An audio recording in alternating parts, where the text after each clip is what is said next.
funny friends, my funny friends, my funky friends now. My funny friends, my funny friends, my funky friends now. Starring Drew Harrison and Will Abeles. Oh, hey guys. Welcome back to My Funny Friends, a podcast here on the Project Nerd network of podcasts. Make sure to hit that subscribe button. Check out all of their great content. I am one half of your co-hosting duo, Drew Harrison, joined always by this guy. I mean, once you see his face, you're just going to fall in love with him. All right. You're going to want to do that grandma thing where you grab the cheeks and be like, my No boy. one does that. No one does that Mr. anymore. Will Abeles. How many times? Come on. Come on. When's the last time you had your cheeks grabbed?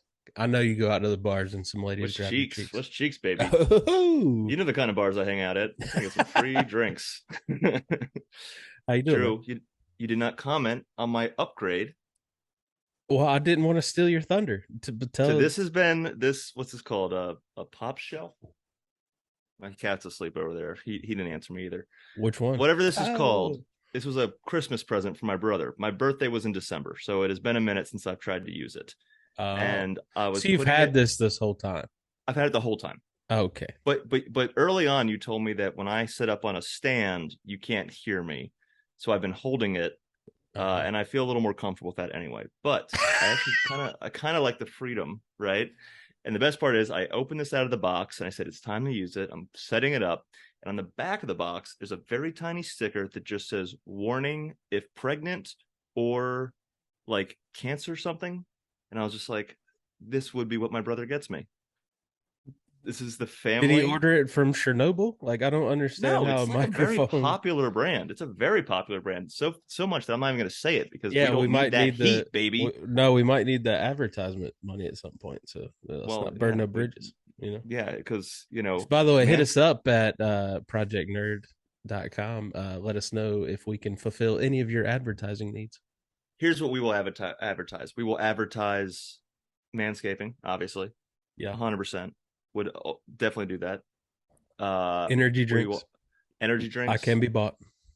Yep. I will go back to energy drinks if I need to. Like Crocs. No, you can take that bullet. You can do Crocs. I'll do hats. You're so close. I'll do new. Crocs. I'm waiting for that new era. All right, fine. New era hats that no one except for you wears anymore. No, you wear the Crocs. I'll wear the new era hats. Well, speaking of people that wear a lot of hats and Crocs because they are just so alone all the time by themselves. Jesus. No, we have a very special guest this evening on My Funny Friends. This individual is one of my oldest friends as an adult. They're older, but as an adult, it's one of my oldest friends because being an adult counts at 18. Or so I have been told. No, dude. Not for you. Drew's just like, cut. Yeah. I just find it hilarious that you consider yourself an adult. That's my favorite part so far. Hey, look, my bank account will always tell the world that I am not an adult. So the things that happened today with my bank account were mind-blowing. And I will wake up with $27, but that is better than how I started today, and I'll take it. Good. But this guy is my college roommate. Oh, he's a great friend of mine. Lives in Boston. I can't wait. Oh God! Well, we can't tell those stories because the world's changed. But no, we're gonna tell all the stories. But he was at my very first stand-up comedy show. Oh, he watched a lot of the Emerson College comedy scene with some of our past guests, like Blake Wexler, and he's dabbled in hanging out near something that can be considered the Boston comedy scene. Everyone, Sam Mathius. What's up, fellas? Thanks for having me on. Of course, man. Quite an intro. I mean, out the gates, I'm just really curious on like what Will did to get $27 today. It sounds that's a very good question. I bet it involves at least 3 activities. Yeah, it did actually. It involved Uber Eats. We know our boy. harassing a producer that still owes me $35. Then I spent some of it on lunch, and then a little bit more on gas, and then some on what's going to be my dinner eventually. And then I transferred from, actually, here's a sponsor that we could get. Are you in financial disarray? Well, come to Albert, where they will charge you once a month to tell you that your finances suck, but we will give you $40 sometimes when you need it. And that brings you back into the green, and we are here now. It's amazing. That's quite a story. What is Albert?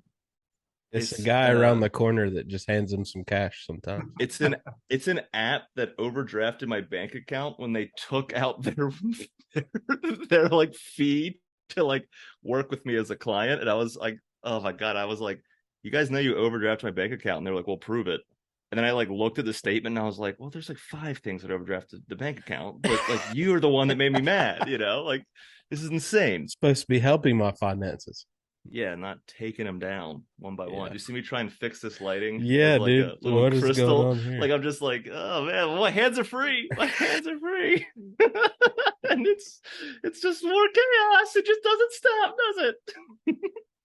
And I'm glad Sam's here for my full-on mental break. I was about to say, Sam, the real reason we do this podcast is to document the slow mental breakdown of Will Abeles. Well, I only do therapy once every 2 weeks because I can't afford it. So I do this podcast twice a week sometimes. Yeah. And then I just watch Drew's face drop as the interviews continue, and we're telling an Emmy Award-winning writer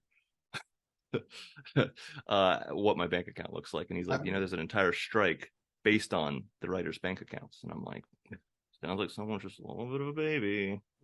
I've definitely been following Will's mental decline for more than a decade now. It's one of my favorite pastimes. It has been very entertaining. It's pretty nice. What I do have to ask before we continue, please describe college years Will Abeles. Oh, we can't go. Well, it's actually not that different. That's the I think the first time I ever met Will, I thought he was just like a huge nerd. Mm-hmm. Yep. He like played tennis. I mean, look at him. He's like, hey, I'm Will Abeles. Played tennis because I got cut from the soccer team that recruited me to come play for them, which is. But he wore like tube socks and stuff like that, which back in the day wasn't really like you didn't do. Now I guess it's balling. I don't know what the kids are doing. Trendsetter. Yeah, trendsetter. But sure. Exactly. But yeah, I always thought he was kind of a nerd. Then I lived with him. And I realized that he's just like the most savage individual to ever exist. Probably drank more than anyone. Yeah. Partied pretty hard. We had some pretty hard partying pals though. Like it was a lot of like being 127 pounds and not really starting drinking until I got to college. I had to learn how to drink quick. And then it got out of control. Yeah. But I definitely realized pretty quickly it was like he's a lot funnier than I thought he was. That's good. Oh wow. And we became friends pretty quickly. But yeah, at first I was like, who is this tube sock wearing dweeb? Gigolo. Yeah. And then he's just like, then he's actually kind of a totally different person. Was kind of suave with the ladies somehow. Never made sense. He probably just lied to them a lot, which was like my go-to was that I'm 6'1". I started that trend of saying you're 6'1". How do you lie? How do you lie about that? Because I was wearing those Uggs that had like the 3-inch heel on them. My man was spitting game wearing Uggs. That was the thing, is they were like, he either is insane or he must be an absolute Casanova. So it was just you and old Tom Brady walking around Boston wearing Uggs. Like I did it before Tom did. I stopped wearing it when Tom did. That was my quiet protest. Wow. Yeah. I remember, so here's how Sam and I came together as lovers. We merged together into one amorphous blob. But so I was living with a guy named Blaze, who now is I don't know what the professional term is, but he makes beats in Jamaica. And I've talked about Blaze before. He's come up once or twice. He was my old roommate. Sam had a roommate Brian, and then we had Shep and Josh, and we each brought someone to this suite. And eventually, Sam and I just meshed. And I actually remember the exact moment we realized our personalities would get along. Is we were getting ready to go to a party, and all I did was I was walking into the bathroom and just screamed back over my shoulder, "Don't touch it!" You know what? I kind of vaguely remember this now. Yeah. Yeah, and then I remember like Sam, like a couple weeks later, was like, I didn't know much about you. You were kind of weird, but that made me laugh enough that I was like, all right. And then we ended up being roommates again the next year, and then I went to LA, and you stayed in Boston. But then, yeah, we've stayed friends ever since. We've always had the same, like, pretty inappropriate humor. I cannot release our DMs. We've talked about this, where it's like our worst sides of our personalities are in. So the way I ended up starting stand up at Emerson was like Emerson, as I've said before, always had a history in comedy. A lot of greats came out of Emerson, like Bill Burr did a little bit of time there. David Cross did some time there. Eliza Schlesinger was there. Obviously, Will Abels. Duh. There was also like Eddie Brill, who was the opener for Letterman and also the booker that got you on to Letterman for a long time. There's Stephen Wright, Jay Leno, and Dennis Leary. And I think there's probably more, but those are the ones that I can remember off the top of my head. So there's already it already existed at Emerson, right? So we got this luxury of like our open mics were shows, and we got to perform for all our peers. And my roommate Blaze and I walked by a sign that just said, "Do you want to try stand up?" And he was like, "Yo, McLovin, you got to try stand up." You're called McLovin. Yeah, that's actually a really, really important thing to talk about. The McLovin nickname was on point, and it's the McLovin and the McLovin era. Also, it had like a moment where there were people at Emerson that only knew me as McLovin, or only knew me as Will, and never put together that it was the same person, because I would just show up at a party, puke everywhere, and then just like Irish exit and leave $5. And then there was other people that were like, I don't know. I mean, we had a great writing session together. Like I don't know. He was like one of the best people in our peer group.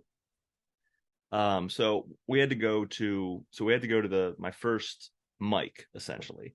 And that time I'm just writing down what I thought were jokes. And like there's some comics that I've seen since that I'm like, you know what, I was better than that. But it's about this. Like, it's just things that you're like, this must be what material looks like. Sounds like a stand-up comedian. and our roommate Blaze had just dropped out to go transfer to Full Sail, I think it was. And I was like really bummed out. So I asked Sam and Brian, I was like, would you guys come to the show? And it's a 7-minute set. I'm pretty sure I did 12 minutes. But it's a 7. Long, get out of here. So oh man, I've been bad lately, but I'm just like, I just don't care anymore. But that's a whole other conversation another day. So the tape has been burned. No one will see this tape. It'll never come to surface. Was there actually a tape of this? Did we? There was a tape. Yeah. So this is So you guys recorded it on my old camera, and I remember. The one that we used to do the pornos on. Yes. Yeah, we still have those. Still have the laptop. Those will be archived forever. But it's basically a 12-minute set. And the first 7 minutes is me flailing, bombing, trying one-liners, trying really bad one-liners. And there's 2 people laughing, and it's Sam and Brian laughing hysterically, just lose. And I'm like, and I can hear it in the back, and I'm like, this is awful. They're not laughing for the right reasons. But at least it's my roommates. Like, I don't know if it was probably a mix of like, are we helping? Yeah, like we're gonna try and help out, but also it got to a point where we're like, this is just hilarious to watch Will flounder up there, and that just became the most entertaining part of it. Right. And so then what became the last like 4 minutes is I get the light and I go, oh, but I've been bombing the whole time. And then like in a moment that led to comedy glory, which we now see today, to the very quick rise to the top, was I realized I was like, oh, I should just tell like the funniest story I've been telling my friends lately. That story is not really a Will Abels joke now. It's not really a story I'm going to tell now. But it got like 2 applause breaks, and and I've kind of like all of a sudden something clicked, and that's how I got the comedy bug. And I don't remember if you were at the second one, but the second one was where it was like, oh, this is something I want to do. This is something I want to like learn And this is on invest in. campus.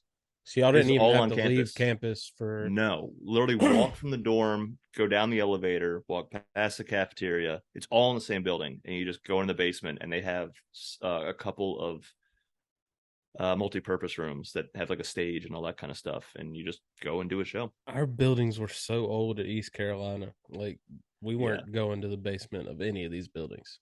Like no one wanted to spend. They put the laundry rooms in there for a reason. Yeah.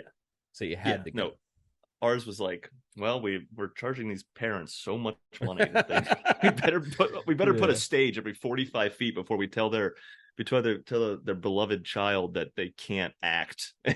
It was a very stage friendly environment. That's nice. We went to for sure. A lot of singers, a lot of musical theater singers. ECU was like all hours. You're not at the hospital and you're not a football player. We don't care about you. Yeah. Ours was like, oh, you play sports? Ick. I was like, no, I play tennis. It's different. Yeah, it's double ick. But yeah, so that kind of became the thing. I don't know how many shows you came to. I know you came to enough. Well, I think we went to a lot. I mean, I don't have a lot to do. Yeah, I mean, after a while, especially early on, it's like, okay, we've seen Will's set. We know what these. Not true. I wrote new jokes every single time. 5 to 10 minutes are going to be. I was the Louis C.K. of 7 minutes. I had a new 7 minutes every 3 days.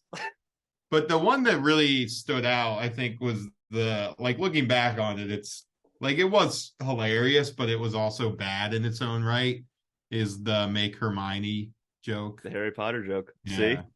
And Sam was there for that. Such a polarizing joke.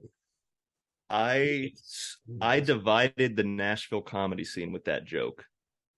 And instead of saying, oh, Sam, I'm sure you saw this, especially watching early days of comedy with Will. You ever see just a train wreck in front of you, but the person voluntarily caused the train wreck?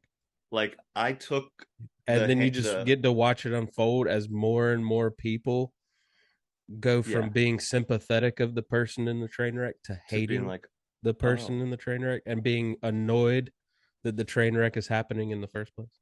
And I think it's definitely because Will has he has that like Irish or whatever temper, whatever type of like Northern European white person he is that's angry. Yeah, like whoever got their entire culture like wiped out by the Vikings, and then just I'm here 200, 300 years later. So I don't remember where it was, but I remember one show. It's like typical open mic where, especially in Boston, where people would come in, they wouldn't know there's an open mic, and it'd just be like a bunch of college kids who don't really know how to act. And like, we're in college too, so same boat. But they'd be like talking, wouldn't really give a shit that there's an open mic.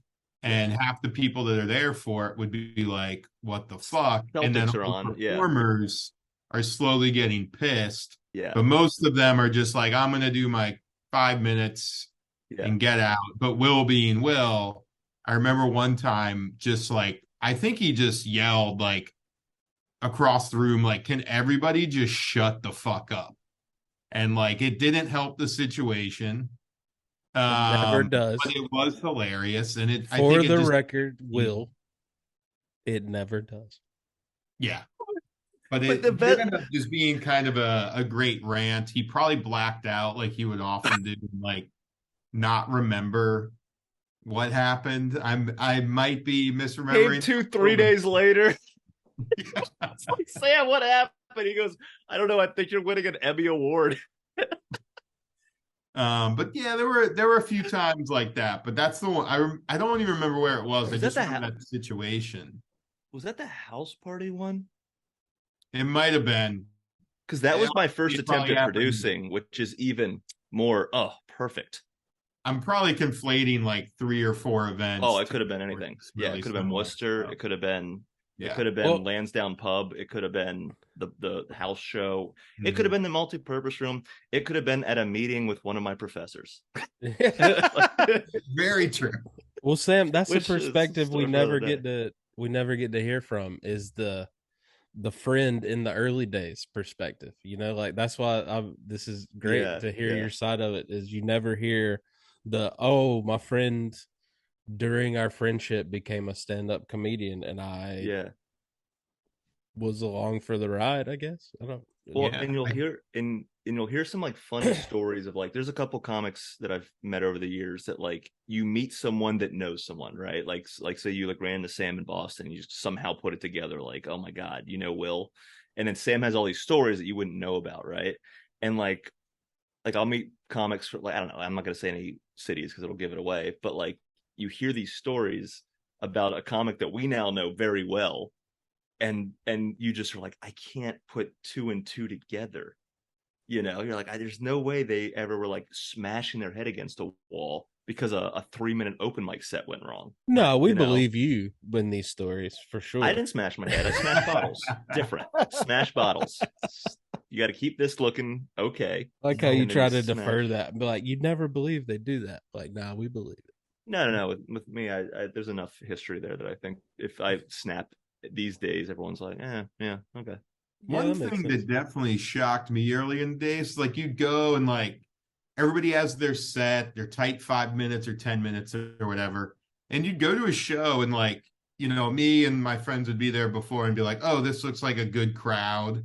And I then the think I'll do masturbating. well tonight. And it sucks. But then you go, you know, to another place a week later and you're like, wow, this crowd seems kind of low energy, not a lot of Mhm. people here. And it's like great. Or the other way, it just Oh always yeah. funny where I'd be like, you know, I thought that and you know, not just Will, like you'd see other guys who were doing their sets and stuff, Oh who yeah. even established comedians would be like, man, like I thought that guy was way funnier last week, but he got way bigger laughs at this show just because Yeah. the room's Even better. then. And yeah. then, you know, I was always like, man, it's got to be really rough in the beginning to just be like figuring out, am I funny? Like, is this joke funny? Like, Yeah. I've even seen guys who are working on early stuff like who's one that would always come out to some places in Boston. Oh, I'm forgetting his name now. He would always go to the Burren and work on new stuff. Was he a Emerson guy or was he one of the guys? No, just like he was like an established comedian. Why is his name escaping me? I guess it's probably Oh, best no. not to even say it, but like there'd be Yeah. sometimes you're like, yeah, I'm gonna do a couple minutes of new material and then some like classics. And like Oh sometimes yeah. material, you'd be like, this wasn't that good. But then Yeah. you'll see like a special later on, you'll be like, oh, Figure that he out. tweaked it. He changed like one sentence or a word, and it made it exponentially funnier. So that whole process, like early on, it was like it's kind of wild and like it's like a meat grinder, you know, and it's got to take a lot of. I get why a lot of comedians are like mentally anguished after. Well, that's cool. Well, You and- got to see that and put Yeah. two and two together and realize that process. You know, that's Yeah. awesome. Well, and to look back and like really think about how young we all were and how serious we were. Like I'm probably just as serious now as I was then, but there's definitely chunks where I've never been as serious as I was when I was like 19, 20. And like the people around me were that serious, you know, like I mean, God, there's so many funny guys that like at that time we just thought, oh, all 50 of these comics doing it here at Emerson are going to make it. And honestly, some of them have done some pretty incredible things. Like Tesha Conrad writes for SNL. Dan Perrault produced that mockumentary about what's it called? The one with the dicks where he draws the dicks and they're trying to figure it out. Oh, Who- American something or something American. Yeah, I American, forgot. not American Graffiti, Vandal? American Vandal. Yes, Is that what it's American called? Vandal. Yeah, like Dan wrote that. Blake's had a great career, you know. So it's funny that like Adam Goldberg he was writing for WWE for a while. He was doing a bunch of other stuff. So it's funny. It's like not a lot of us made it like specifically as a stand-up, like some people did, but like it is cool to see where their comedy journeys kind of went. And then there's my career. The $27 man. The $27 man. So Oh. great. Well, and I guess it had to have been one of these weird things too for you, is like you didn't perform, so you didn't get to like have any moment of enjoying some of these shows. Well, I mean, like obviously, like I always thought it was interesting to see the process, and like I went Yeah. to school for writing, not for comedic writing, just Oh, for that's right. Yeah. writing. So it was like kind of, you'd see a similar process. I definitely don't do as much writing these days, but back then when I was Just like doing my DMs. Yeah. gig at school, I was like, there's a similar thing, right? Like Yeah. you Yeah. workshop stuff and you see what works and doesn't. You learn to have like a thick skin and just, so that was interesting. But I mean, it was still enjoyable because you're out just like drinking and there's other folks there. So if Yeah, you we all went to a party and we like all someone knew each else might be other. funny. Yeah. Yeah, yeah. Yeah. And Boston's such an it's an unfriendly under 21 town. So like it was easy to get people to come to like mics and shows and stuff like that because they're just like, oh, this is the pregame, but for the pregame, it's like, no, we're getting shit faced in our dorm, sneaking by the RA, watching like a bunch of like 19-year-old comics, and then taking a 45-minute train ride to Alston, where we're finally completely sober again and starting the whole process over. Exactly. That's 100% Perfect. correct. That's college in Boston, everyone. College. You can put that on my grave. He perfectly defined college in Boston. Also did die with 27. So I think so that's yeah. So I forgot you were a WLP major. I thought you were journalism for some reason, but I think that's interesting because like one thing when we were living together that was always so interesting about you, that like obviously I was a prodigy in comedy, but when I would talk about This guy just trying to sneak Drew, that I just in. want to like I want Drew to snap once. I just want to finally snap once and be like, I am doing a theater next weekend, you clown.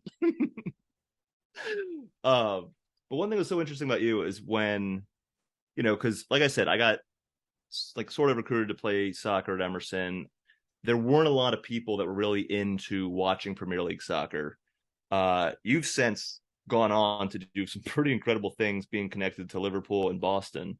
But you also connected to a couple of friends of ours, and you guys went and produced, which I really like. When I think back, you got to be one of the first American produced documentaries that really focused on international soccer and what it meant from like your perspective. Because I can't think of anything. I mean, I'm sure there's things from time to time, obviously, like Pele would get something, but I think you guys were rolling with first, and since then, there's been so much, right? And the Premier League is so popular here in America, and I'm not saying it's because of you guys, but I am saying I do think you were a contributing factor to a bigger movement that was happening that leads us to where we kind of are today with how Americans view soccer, football, or whatever you want to call it.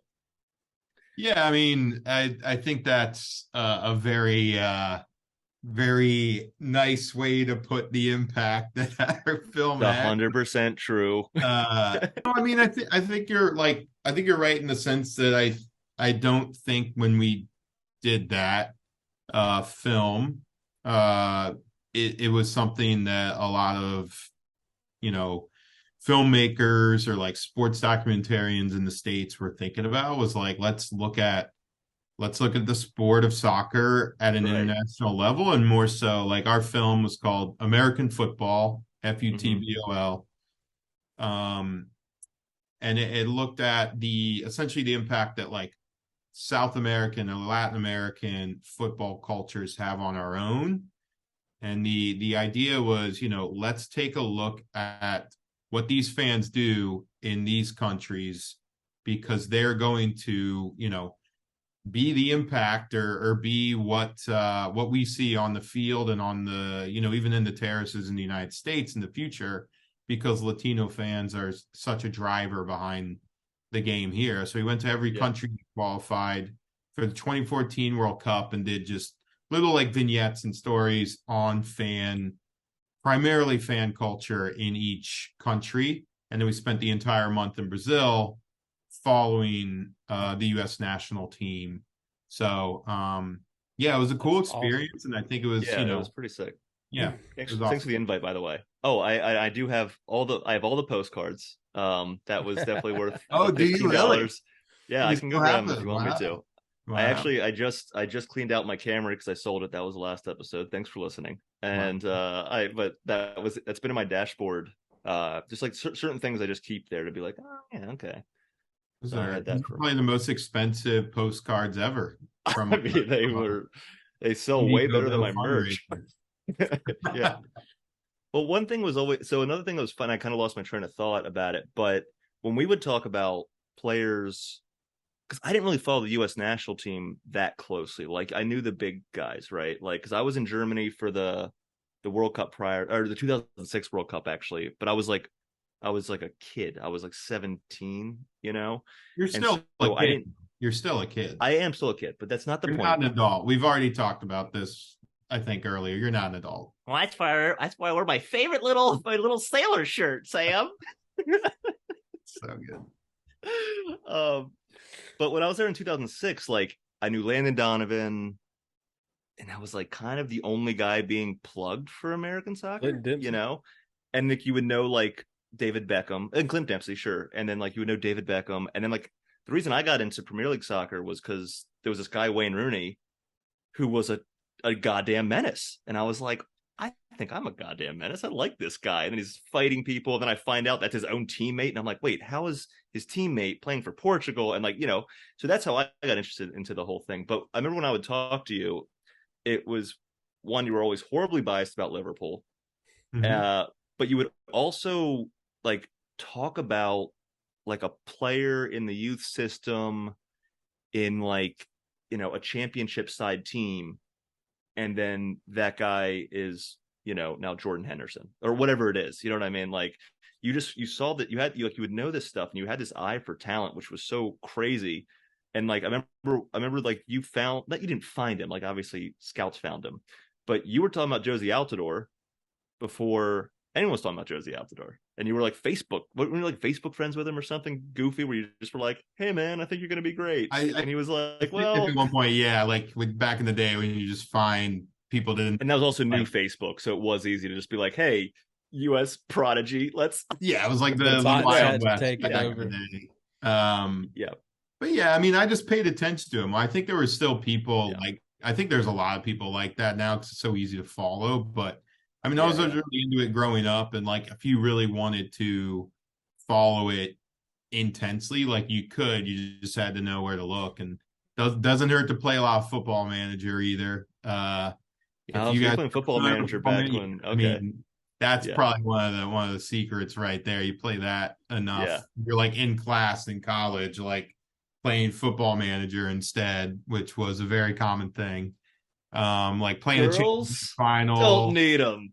Yeah, while like some professors talking about, I don't know, like mushrooms. Did you some ever have that professor? some economic theory or some bullshit that I don't really need to know like, about. You want something you're not going to need, but you're definitely going to need. You're like, sure. As a newer ish soccer fan, FIFA has helped me tremendously. Drew will send me some pretty funny texts being like, what about this Mason Greenwood guy? No, I mean before, but you know, it would be funny. Like he would tell me like the team he's building, and I was like, oh, yeah, that's kind of the team I would build because I knew these guys. But it's cool that you found them as well. But was also that was kind of funny about American football, leading up to it at least, is as far as I know, the other guys involved weren't really that into soccer until they got into college because they didn't play. A lot of them were like they played baseball or they just didn't play a sport. They like focused on their major and they focused on film and cinematography and that kind of thing. But I feel like you kind of were the guy that brought because they're all huge diehard Liverpool fans now.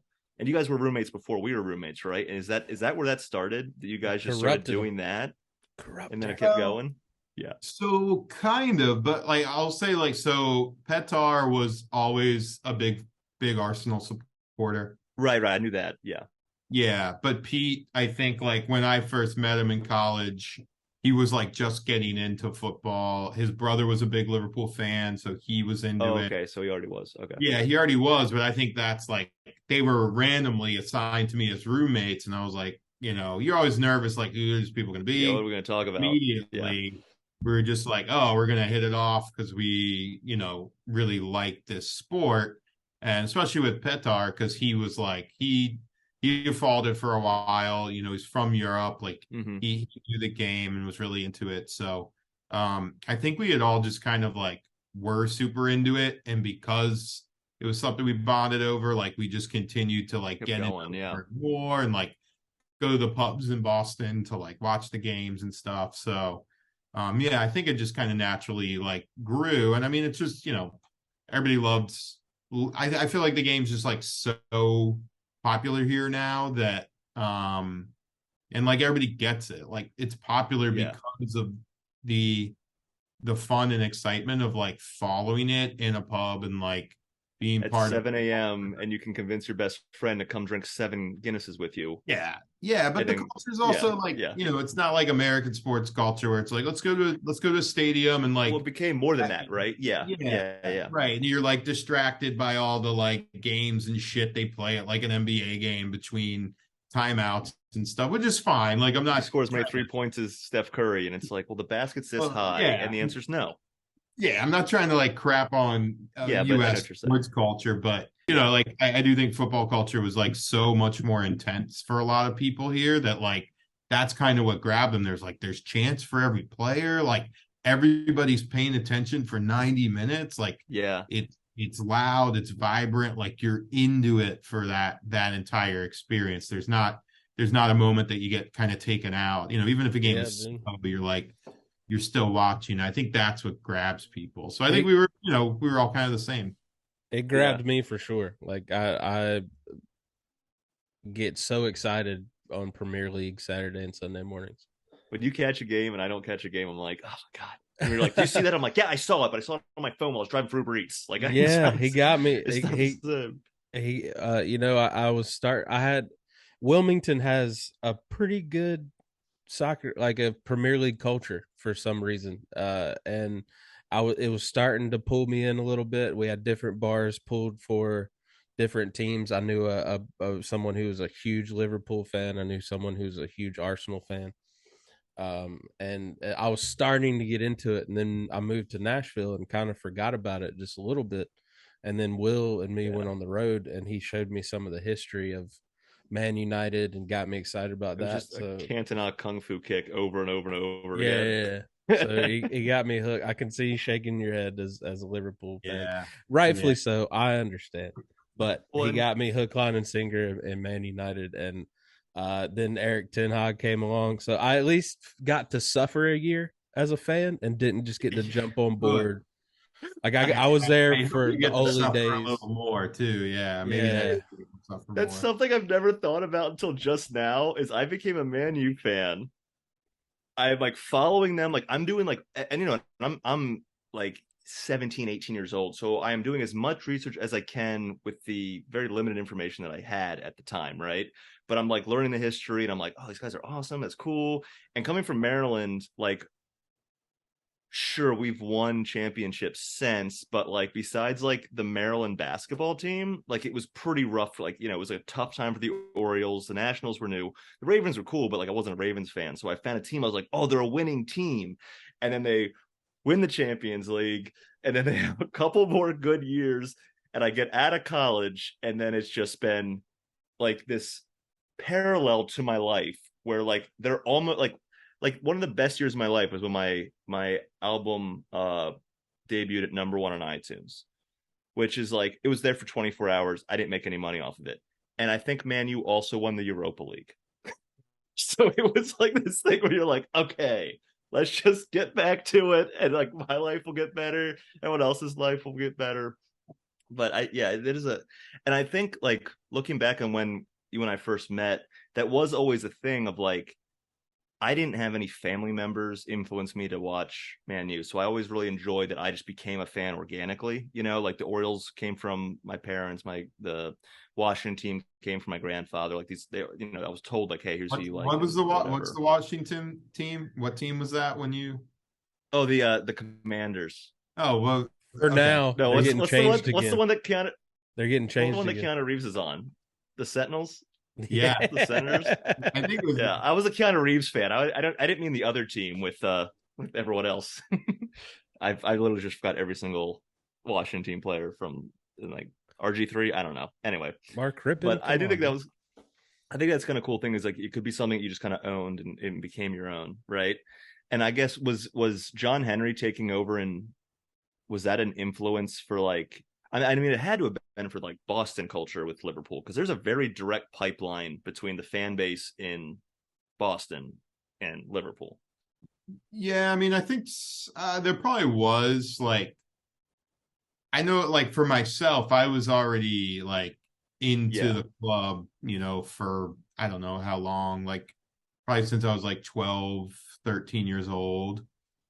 So at that point, like I was like obviously excited because our old owners were terrible. And then fast forward today, I'm like, oh, our owners still aren't the best. They all get terrible. Yeah, they all get terrible at some point, especially if they have an American background. Yeah. But I think a lot of people were excited, especially in the Boston area. I think it got a boost because there's like, and like you always hear fans say this. I think some of it's a little overblown in Boston, but like Boston Liverpool fans both big Irish cultures, port cities, class, which is like all those things are true. I think some of it's maybe a little like exaggerated, but there's definitely a lot of. This is what my dad's dad told me. But there was a big connection there and a lot of like cultural aspects of it. So I mean, there's still a ton like all the people I met at the bar that are still some of my best friends in the world at the Liverpool Sports Club here. Like a lot of those guys are Irish, right? Like they're Irish immigrants who came over here. They're Liverpool supporters since they were kids. So like there is a big natural connection. And even a lot of people from Liverpool that live along, especially like the northern part of the East Coast. So I think it did have an impact, but yeah. So when you were traveling through Central and South America for American football, give us a timeline because you started in Tijuana, or San Diego / both. Yeah, we started in let me think. It was like 4 or 5 months. I want to say it was 4 or 5 months. Yeah, I think it was around like April 1st or like 3 weeks. Like yeah, no, I was like, wow. It was like April. I flew from here to LA. We like organized all the camera stuff, kind of had like, pre-production meetings, went over what we wanted to do, tried to do it as professionally as possible. Like, I think the benefit was they all went to a film school for film. Austin's also just so good at what he does. Like, so, I mean, you could be like, Austin, make this like tree look like sexy. And next thing you're like, am I attracted to trees? Like, what is this called?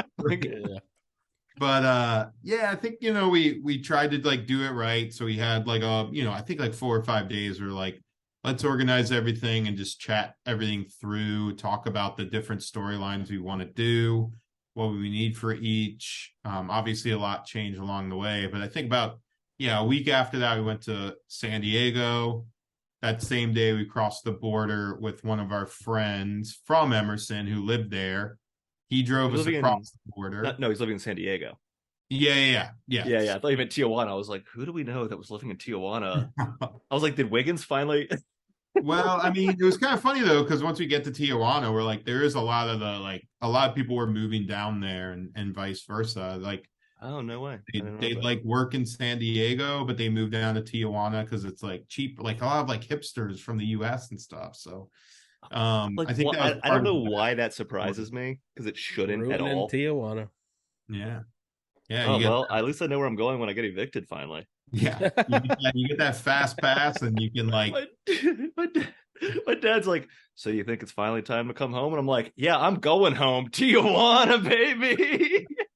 There you go. Hey, you know what? I think part of the thing that really surprised me, of all the places we went, Mhm. Like Tijuana is a much like the stereotypes of Tijuana, I think, are definitely overblown, right? Like I there agree are with that. times where I'm sure if you feel like you'll feel unsafe if you're in the zona norte at night looking to get in trouble, but I mean that happens anywhere in the US too if you're Yeah. Oh just yeah, doing stuff. yeah, So like there were farmers markets, little like food trucks and like little outdoor, you know, shops and stuff. Like it was like a quaint little town and I think was like we have a lot of young people moving here want to like make it a really cool culture. yeah. That's cool. And that of all the places I went, you know, it was our first stop, but I was like, this kind of like I like does it. kind of change the perspective a lot. And the team that they Yeah, had there was a big part of, you know, that they still have there, the Cholos in Tijuana. Like that's still part of their like club culture and identity is like, you know, we're this club on the border for the entire region on both sides of the border. Yeah. yeah. It's like, you know, such like a dynamic up and coming city that people might not know about. So yeah, What was that was how we kind of kicked off the trip. Yeah. what Yeah. was the most electric environment you were in? Yeah, I was Oh, trying to think back to like when I watched because I came to the one screening you guys did with the yeah. Cooligans, which Yeah, looking and for be part of this question. How did you get all this film equipment everywhere? How did you record all this stuff? oh, was that difficult? Yeah, I didn't even think about Yeah. that. Oh, that was a pain. So I guess I'll answer the first one about the best atmosphere. Yeah. I I think heard the some best stories about atmosphere. Sam down in South America. I heard Sam had a good time. I was getting some text messages being like, dude, I don't know what's going on, but Sam is having a blast. You get to Yeah, watch international soccer, man. That's awesome. yeah. Well, I mean, that's the sweetheart of Drew Harrison right there. I've been something else, but yeah, So you get to enjoy the sport you love. I think the best atmosphere was probably I forgot the name of the stadium. I think it's a Stadio Paulo Guerrero or Pascal Guerrero in Cali, Colombia. Both Oh the yeah, Cali teams play there, but we were profiling America de Cali. There was a second division club at the time. Were like, you know, got in trouble for narco trafficking links I was back gonna say, I was in like, I the was day. wondering why I need the name. Okay, But like the story was like all clubs in Colombia were, you know, pretty much in the same boat. They were the only ones that were punished for it. So they kind of felt, yeah, you know, we got the raw end of the stick here, like or short end of the stick here, raw end of the stick. That's not a thing. But it no, sounded there's right. a It there's a sounded raw right. end, and then It there's sounded a nice soft end. exactly. I don't know what kind of sticks you guys have, but the sticks I keep around the apartment, I have a raw and a soft end. They're raw. That's good. But that stadium, I mean, they like that atmosphere was intense. They did not stop the entire 90 minutes. I think there's a line in the film we have that's like it's first or top division support for a second division side. Like the Yeah, yeah, fans there care about it. Everyone we talked to, their thing was like the reason this club survived is because of the supporters. Like the supporters willed it to like stay in business essentially. Like they yeah, cared so much, really passionate about the club. That Yeah. was definitely uh I thought that was the coolest environment. Like everybody's like, I mean, so just passionate. like everything's in unison from Yeah, like yeah. the arm gestures to the chants to the jumps to the like drum beats all across stadium.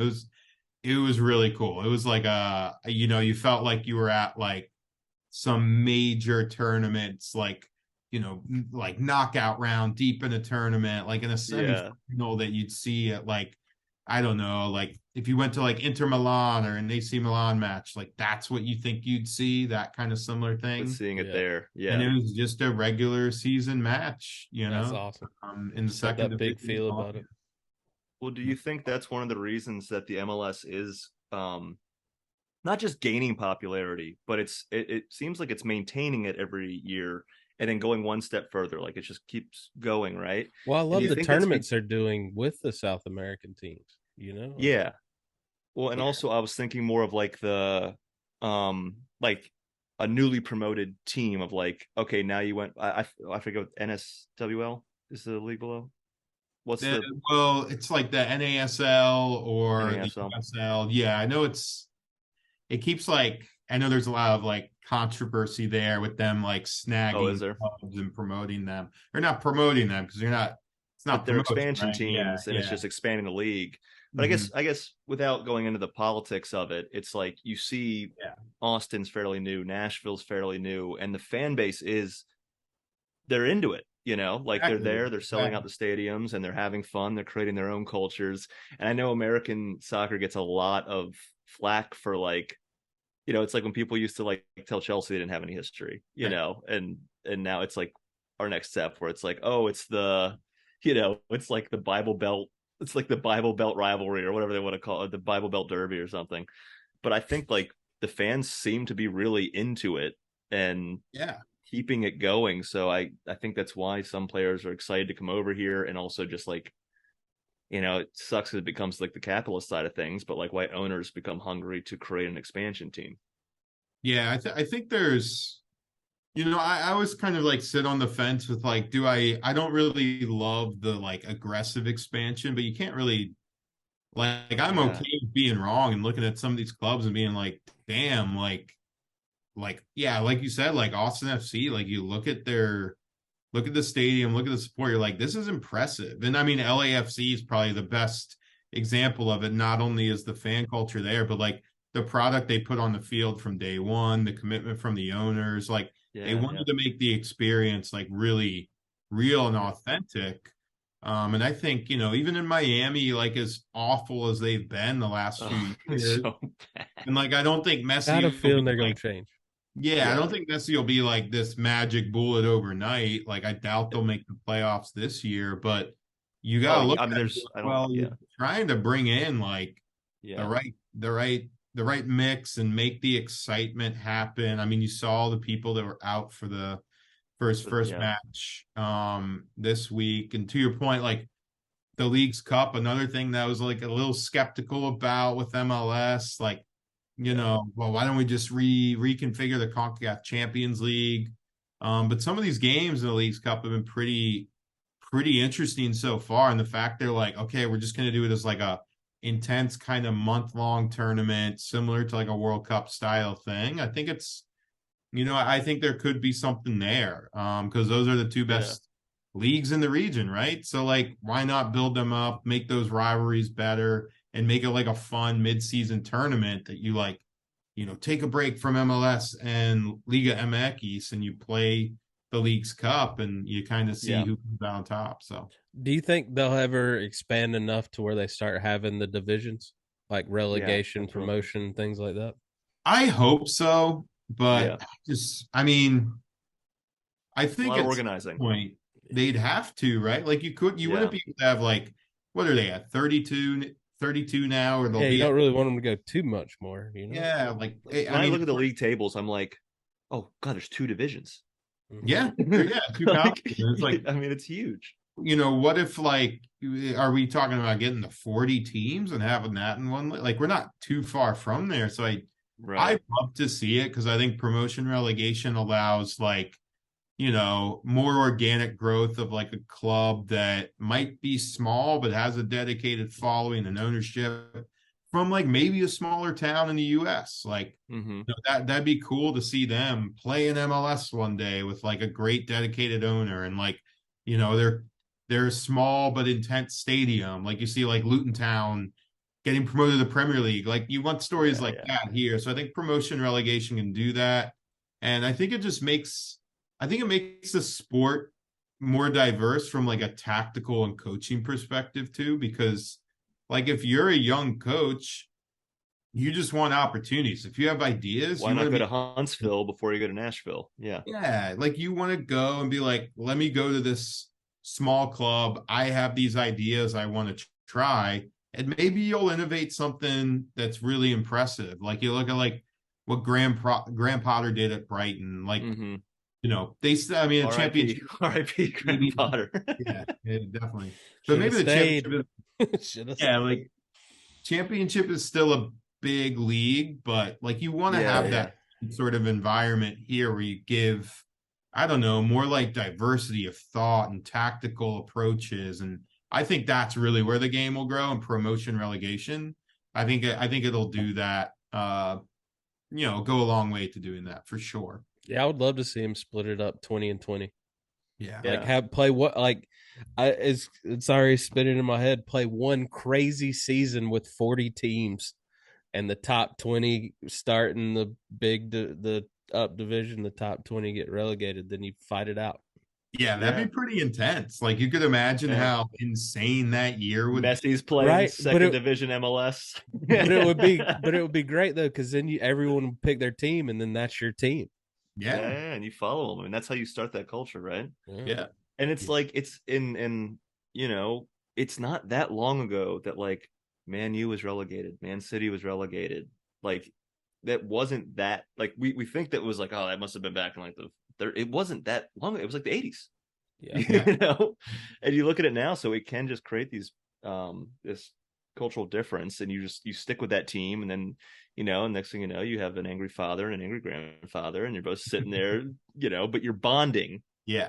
Because you remember the glory days, or you remember the days when you were shit. Yeah. You enjoy the glory days, or whatever it is. Yeah. Yeah. And I think also with like, we were sort of joking about minor league baseball a little bit. It's like you don't want to create like a minor league, like you want there to, I don't know. I mean, I get it, because you want to drop, and that's such a big league, so you want to drop people to develop them and that kind of stuff. Yeah, But like that sport that works, like I don't think you play Yeah. so many games. I don't think relegation, like they're set up enough to where if you suck, can't that's drop the punishment Yankees. enough. Yeah. Like the poor Pirates have been stuck in purgatory for 30 years. So like, let's say you do drop the Yankees, they're just going to be like, well, then we're buying everybody, and then we're just going to win this, because like at that point you're just like, because it doesn't work. It doesn't work. It wouldn't work with football. You can't be like top. Like I love that sub. Like top college team should go to the NFL, like so they can get killed. Could you like, imagine? No. 19-year-olds getting their legs broken by God, that'd be insane. I would love the XFL. That'd be cool. Like a bunch of no names can, but then they get killed too. So like that would see certain sports that promotion relegation just does not work. But this I think is the movie The Replacements, Drew. Right. But I think a lot of fans would get on board with the soccer. Like it's something new. Yeah, it's different. It's unique. And it would be a catalyst to understand, because a lot of people I talk to, when I say I'm a Premier League fan, they're like, how do you understand it? I was like, that's what finally got me into it, is I finally understood it. I finally understood the tournaments, and you play the playoffs from last year during this season, and I finally got it wrapped my head around it, and it just made me love it even more. So I think if we introduced people to a low level of that, it would get them to understand more leagues and things like that. Well, and going back to how we can how the three of us with all of our riches can keep progressing soccer in America. But I think $27+. Yeah, we'll send this to MLS. Play the Make-A-Wish music. Play the Make-A-Wish music. I'll start. I don't even know the music. Do they have music? I was about to say, do they play sad music while God. they get the Make-A-Wish? You're thinking you want the Sarah McLachlan, Sarah McLachlan dogs. You're trying to give these poor kids sad music while they fulfill their dreams, dude. Oh God. Well, you know what?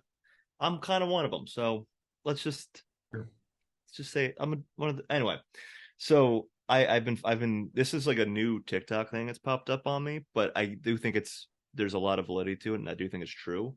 And it's the same way baseball in America kind of hit a slump for a while, because Little League Baseball does not have even a tenth of the popularity that it used to have even 10 years ago because of club baseball. So it's becoming a rich kid sport, and people were talking about, like, you take the NBA and you take a poor kid that no other opportunities, going, hey, look, you got raw talent, get to the NBA, your life's taken care of, your kid's taken care of, all that kind of stuff. And I think soccer's sort of moving that direction, in that it's becoming a club sport.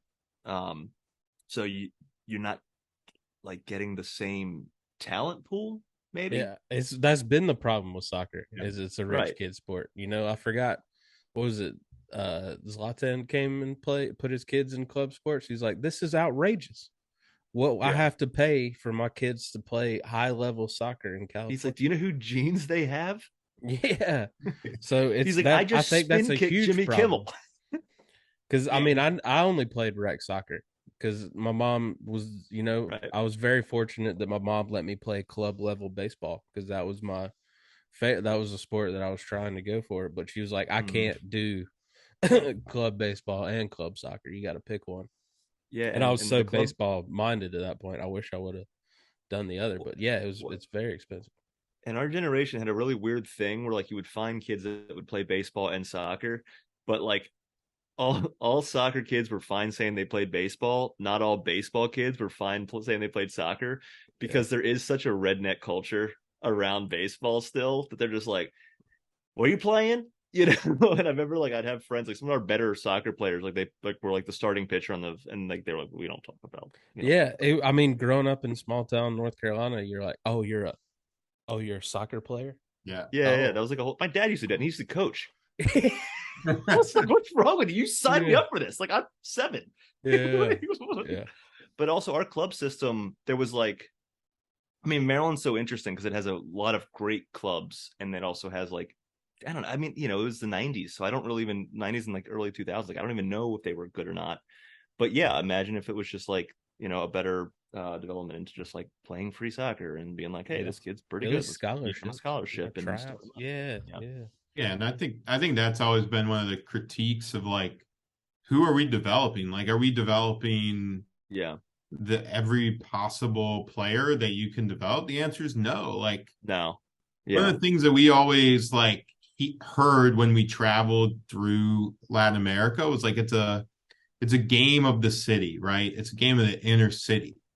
And I mean, traditionally, some of the best players that you look at come from South America. Look at the like they all come from, impoverished backgrounds, difficult situations. Like, yeah, how many kids in the US could be really good at the game, but don't have the ability to play it at an organized level so they don't get seen? yeah. yeah. Like there's so many that slip through the cracks. And I think there's been a lot of like debate over the last few years. There's a lot of people like in US soccer who are like, oh, there's not as many, like the whole slip through the cracks thing. That's not really true.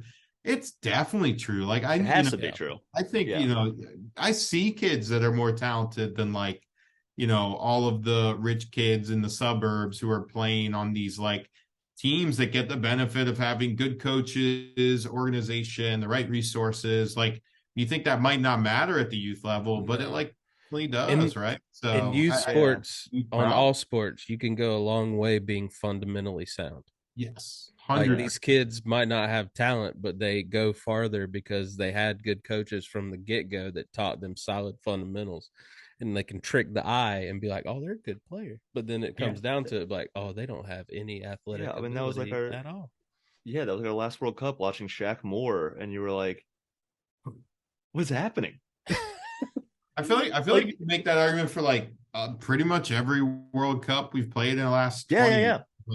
yeah, Like, we've had lots of guys that you're like, and I'm not like crapping on them. Like, I think one thing that we've had is we have guys who like really hustle, play hard, especially 2010, 2014. Those guys were oh like, yeah, sure, played hard, but you look at them and you're like, you're not the same talent No. as some of these clubs or some of these players that come from South America or Europe or even Asia. A lot of Asian countries, the way to develop talent's different too. Like here Yeah. we hmm focus on athleticism. Like, are you fast? Are you big? But yeah. He's the fastest guy in the field, and you're like, he look at can't look at the dribble. best players in the world, best players on the ball, like Finesse. Lionel Finesse Messi, players. Luka Where are Modric. finesse Like players? those Yeah. aren't big guys, you know. Yeah. I think Yeah, I think we do a bad job of looking at players that can be good and just saying, they're not that athletic, or we think they're not athletic, so we're not going to give yeah. them the benefit of the doubt or the time of day to Yeah. develop. Well, I and I gotcha. feel like and if I'm wrong, I'm wrong, but I do feel like you never really hear about like so and so. Like I know there are players that this has happened, but I don't feel like there's a lot of like high school recruitment. Like I know there's college recruitment, but I never hear like, you know what I mean? Like, you Well, don't really hear about I someone am being like, oh, he's 16, he's incredible, and well. now he's playing in like the youth program for Orlando. You're starting to see a Yeah. couple of You the know? academies, like Philadelphia's been picking. They Yeah. picked up the Aronson brothers. Yeah. Like there's these Oh, okay. academies are Okay. starting to pick these kids out, and I think it is showing in American soccer internationally is we are getting better teams, better Yeah. athletes. Now we got a striker from France. I'm so glad he picked us. So Yeah, yeah. I can't wait. I'm Because his very other option was excited. France. I know we always talk about hope, and I got hope. I'm actually excited. Like I actually am Yeah. excited about the future of Yeah, US. I think it's cool. The academies have come a long way in a pretty short time in MLS, and like Okay. I think they're doing things the right way. Like it's like let's train players to like think. Let's train players to solve problems. Let's not just focus on. I think like in a weird way, some clubs, some corners of the country I finally gotten it. And you see these kids like New England Revolution. I'm a season ticket holder. I go to all of Yeah. their games. There are, let me think, there's Noel Buck, Bakterovich.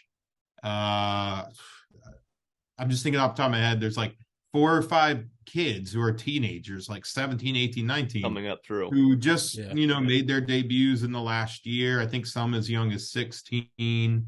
A lot of kids from like immigrant communities, like European communities, South American communities. So I think a lot of clubs are starting to tap into that. And like you watch these players, and I'm like, these kids are good. And they're good in the sense that like they know how to think. They know how to Yeah. pass the ball. They Situationally know how smart. to And they watch yeah, the game a lot more. Yeah. exactly. The They're situation being coached finally. Exactly. So Exactly. so I guess so kind of counter my own point is like, do you think like kind of the Freddie Adu thing that we grew up with, where we did have a 14-year-old kid and we were like, this guy's gonna be incredible, throw him right in there.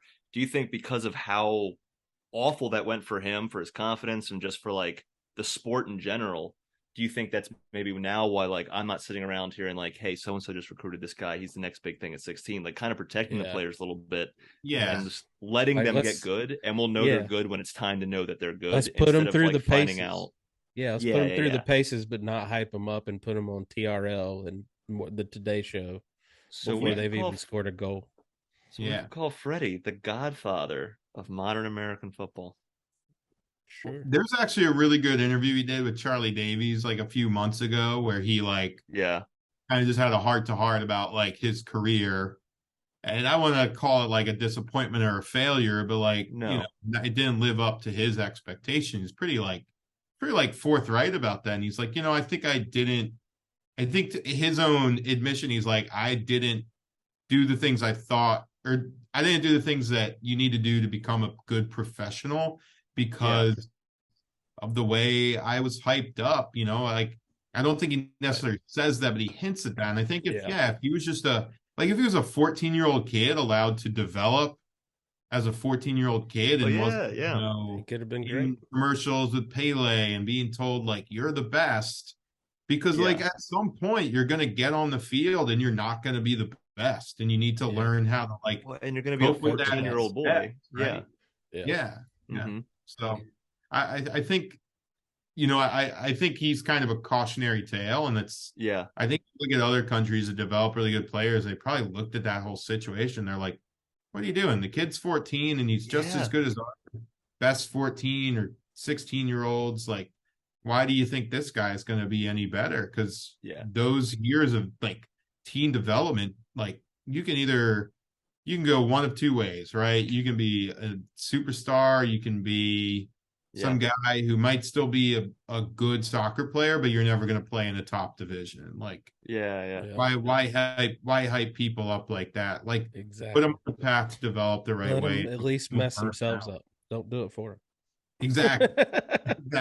That's why we stopped letting kids go straight to NBA from high school. Like, come on, let's protect all these kids from you can't play in the NFL without being removed from high school for 3 years at least. So it is nicer where you're protecting these kids more and more. The Freddie Adu era was so funny because of how many connections he had back to Hagerstown, because I had so many. So he's a little older than me, but so many of our older brothers, not mine. I don't have one as far as I know, but my friend's older brothers would play against him in these other club teams, and it was just funny because like when you realize he's 14 and I'm 11, you're like, oh, I can probably do this. And like 3 years later, you're like, I don't want to. I can't. Yeah, I can't. I'm okay. Yeah. Like I'm. Yeah. But they would. I don't know. It was just the stories would always be so funny. Where it was like, I remember my one friend's brother was like, "Hey, I stopped for the Adu once." And like that was our like you're the most famous middle schooler in that was such a big deal. And it's just funny now because you look at how young some players are and are becoming, and you're just like, well, we didn't have that. Well, fellas, I would love to keep fixing all of the U.S. national soccer problems, but as well as my career, if we can. Sam, thank you so much. The Freddie Adu of stand-up comedy over here. Sam, thank you so much for joining us, man. Anything you want to plug or any shout outs or anything you want to say before? Where can we watch American football? Yeah, good question. You can still watch it on Amazon Prime. You need to purchase it. I think it's like $2.99. But yeah, it's just American football. It's about 90 minutes long, or 99 minutes, I think. So not super long, but I think if you're really into, seeing a different side of the sport that maybe doesn't get explored a lot in the South American fan culture, I think definitely check it out. It's a fun watch too. There's like World Cup action. There's good food. There's just random stuff from a really cool part of the world. So definitely check it out. Sam's just making out the whole time. Just the whole, exactly. Just the whole poor Red. Where was? Actually, I'm not gonna say what I was gonna say. Yeah, let's leave that one out. Yeah. But I know what you were gonna ask. No, you had no idea what I was about to say. Okay. I was about to twist three things together. Okay. And really make it bad. Gotcha. Well, Will, where can they find you before you quit comedy? Oh God. Well, what's today? I'm done. Okay. Let's see. I'm going down to Atlanta, doing a little bit of that action. I'll be headlining in Chattanooga at the end of August. I'm also going to be at the Anson Apartments in Antioch. Yeah, baby. We're going back to the Anson, talking to 7 people. They're like, why do we pay so much rent for this to be the best talent that they get to watch? Yeah. It's so bright. I don't understand what's happening here. Yeah. But I always love going down there. It is actually always a lot of fun. And I will also be opening for my buddy Adam Amawala at the Comedy Catch on the 18th and 19th. And I will be guest hosting the Dive Motel here in Nashville for most of August. There you go. It's a little bit of a little Will month happening here. And then in September I'll be done. Okay, Drew, cool. Where are you gonna be? I'll be in Burning Acres Bakery September 5th. Headlining Bowery Vault September 13th. Got a little North Carolina run in the middle of September in Kernersville and Charlotte. But check out drewharrisoncomedy.com. See when I'm coming close to you and come see a show. Hit that subscribe button. Check out American Football on Amazon Prime. And go to a show and encourage Will to keep going. Okay? No. Just keep going. No, I'm tell him to quit. But we will see you next time.